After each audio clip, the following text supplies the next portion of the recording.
17 साल की बच्ची जो कि 44 दिनों तक टॉर्चर की गई। जुनको फरूता एक हाई स्कूल की लड़की जो कि मिसातो नाम की सिटी में रहती थी। खूबसूरत होने के साथ साथ जुनको पढ़ाई में भी बहुत तेज थी। इवन काइंड हार्ट नेचर की वजह से उस स्कूल के सभी बॉयज जुनको को अच्छे से ट्रीट करते थे। उस स्कूल में एक और लड़का पढ़ता था जिसका नाम हिरोशी मियानो होता है। एक स्कूल स्टूडेंट होने के साथ साथ वो एक गैंग का मेंबर भी होता है।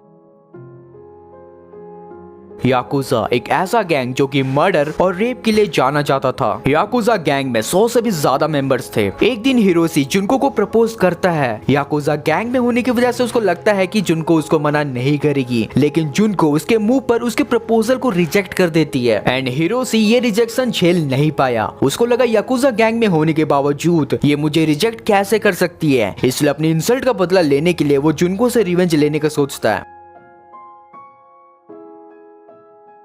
25 नवंबर 1988 उस दिन हिरोशी अपने दोस्त के साथ बाहर घूम रहा होता है कोई क्राइम करने के लिए, लेकिन उस वक्त उसको रोड पर जुनको दिखती है जो कि अपने घर की तरफ जा रही होती है। तभी हिरोशी अपने दोस्त के साथ एक प्लान बनाता है। उसका दोस्त बाइक पर जुनको को पीछे से आकर धक्का दे देता है जिससे जुनको नीचे गिर जाती है। उस वक्त हिरोशी मदद का झूठा नाटक करते हुए जुनको की हेल्प करता है। अब हिरोशी जुनको से कहता है अगर तुम्हें प्रॉब्लम ना हो तो मैं तुम्हें तुम्हारे घर छोड़ देता हूँ, जिस पर मासूम जुनको राजी हो जाती है। उसे लगता है कि वो घर सुरक्षित पहुंच जाएगी, पर नादान जुनको उसके बाद कभी घर पहुंची ही नहीं। हिरोशी जुनको को शॉर्टकट बताकर एक खंडर में ले आता है जहां हिरोशी के बाकी 3 दोस्त हिरोशी का वेट कर रहे थे। उसके बाद वो लोग जुनको को शिंजी के घर में 40 दिनों तक भारी टॉर्चर करते हैं। डे 1 जुनको के मिसिंग होने पर जुनको की फैमिली पुलिस स्टेशन जाकर मिसिंग रिपोर्ट दर्ज करवाता है। और पुलिस रिपोर्ट वाली बात जब हिरोशी को पता चला तो हिरोशी जुनको से कहता है अपनी फैमिली को कॉल करो और उनसे कहो कि तुम अपनी मर्जी से भागी हो। उनसे कहो कि मैं तुम्हारा बॉयफ्रेंड हूँ और अगर तुमने उनसे ऐसा नहीं कहा तो तुम्हारे साथ तुम्हारी फैमिली भी मारी जाएगी। ये सुनकर 17 साल की जुनको काफी डर जाती है, इसलिए वो अपनी फैमिली से बिल्कुल वैसा ही कहती है जैसा हिरोशी ने उससे कहने को कहा था। डे 2 जुनको के घर वाले अपनी रिपोर्ट वापस ले लेते हैं। वहीं शिंजी के घर वालों को पता चल जाता है कि घर में कोई लड़की आई है, लेकिन शिंजी याकुजा गैंग का मेंबर था, इसीलिए उसकी खुद की फैमिली शिंजी से डरती थी। डे 3 शिंजी अपने घर 2 लोगों को बुलाता है। देन वो तीनों मिलकर जुनको का रेप कर देते हैं। बेचारी जुनको दर्द से चिल्ला रही होती है पर उसकी हेल्प करने के लिए वहाँ पर कोई भी नहीं था। डे 4 यहाँ तक शिंजी के घर वालों को पता चल चुका था कि उस लड़की के साथ बहुत बुरा हो रहा है, लेकिन याकुजा गैंग के डर से वो चुप रहते। डे 5 टू डे 11 वो जुनको को और तड़पाने के लिए कॉकरोच खिलाता है और वो फोर्सफुली जुनको को ड्रिंक भी करवा देते हैं जिससे वो जुनको को और टॉर्चर कर सके। ये दरिंदगी यहीं तक नहीं रुकती, वो जुनको का एक पैर लाइटर से जला देते हैं। देन उसके प्राइवेट पार्ट में एक वुडन स्टिक डालकर उसके प्राइवेट पार्ट को पूरी तरह डैमेज भी कर देते हैं। उसके बाद वो जुनको को अपने कपड़े उतारकर सबके सामने डांस करने के लिए भी कहते हैं। वो लड़के डेली जुनको के फेस पर मास्टरबेट किया करते थे। बेचारी जुनको के लिए ये जिंदगी एक नर्क से भी बदतर बन चुकी थी।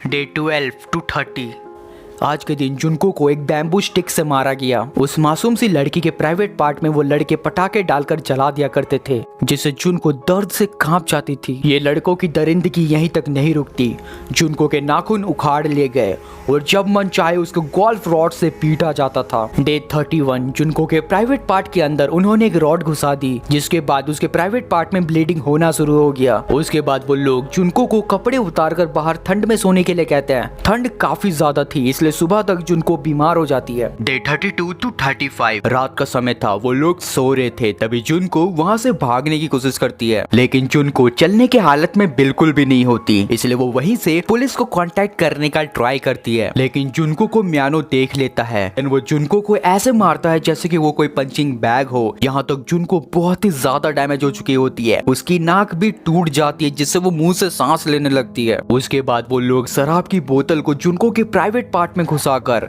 उसके प्राइवेट पार्ट को और डैमेज कर देते हैं। डे 36 जुनको का लेफ्ट वाला निपल काट दिया जाता है। उसके बाद वो जुनको के पैर में पेट्रोल डालकर उसके पैर को जला देते हैं, पर ये भी उन शैतानों के लिए कम नहीं होता। वो जुनको को और तड़पाने के लिए उसके फेस में गर्म वैक्स डाल देते हैं। डे 37 टू 39 इस दिन जुनको के आईब्रोज को लाइटर से जला दिया गया और उसके प्राइवेट पार्ट के अंदर कैंची भी घुसा दी गई। उन शैतानों ने 17 साल की जुनको को इतना टॉर्चर किया कि अब वो बस एक लाश बनकर ही रह गई है। यहाँ तक जुनको का 400 से भी ज्यादा बार रेप हो चुका था, वो भी 100 डिफरेंट लोगों से। और आज का दिन जुनको की जिंदगी का आखिरी दिन था, क्योंकि आज ही के दिन वो चारों मिलकर जुनको के ऊपर पेट्रोल डालकर जुनको को जिंदा जला देते हैं। जुनको की बॉडी को जला देने के बाद वो उसकी बॉडी को एक बड़े से ड्रम में डालकर उस ड्रम को कंक्रीट से पैक कर देते हैं। देन वो उस ड्रम को किसी घने जंगल में फेंक देते हैं। एक मासूम सी लड़की जिसका कोई भी कसूर नहीं था, उस मासूम सी लड़की को इतना कुछ सहना पड़ा,